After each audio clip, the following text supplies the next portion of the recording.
এই পৃথিবীতে মহান স্রষ্টা আমাদেরকে সৃষ্টি করেছেন মহান স্রষ্টার উপাসনা করার জন্য, তার ইবাদত করার জন্য।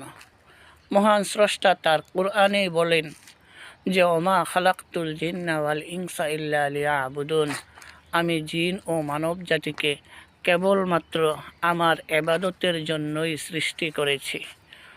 অন্য এক আয়াতে আল্লাহ তাআলা বলেন যে ওয়া ইম মিন শাইইন ইল্লা ইউসাব্বিহু বিহামদিহি ওয়ালাকিন লা তাফকাহুনা তাসবিহাহুম, যে পৃথিবীর এমন কোনো প্রাণী নেই যে প্রাণীটা মহান স্রষ্টার ইবাদত করে না, মহান স্রষ্টার তাসবিহ পাঠ করে না। অর্থাৎ প্রতিটা প্রাণী মহান স্রষ্টার শ্রেষ্ঠত্ব বর্ণনা করে থাকেন।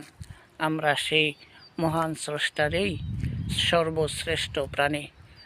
আমরা সকলেই মহান স্রষ্টার ইবাদতে মগ্ন থাকার চেষ্টা করব এবং সর্বপ্রকার সমস্যা থেকে পরিত্রাণের জন্য তার কাছেই আশ্রয় প্রার্থনা করব। সবাই ভালো থাকবেন।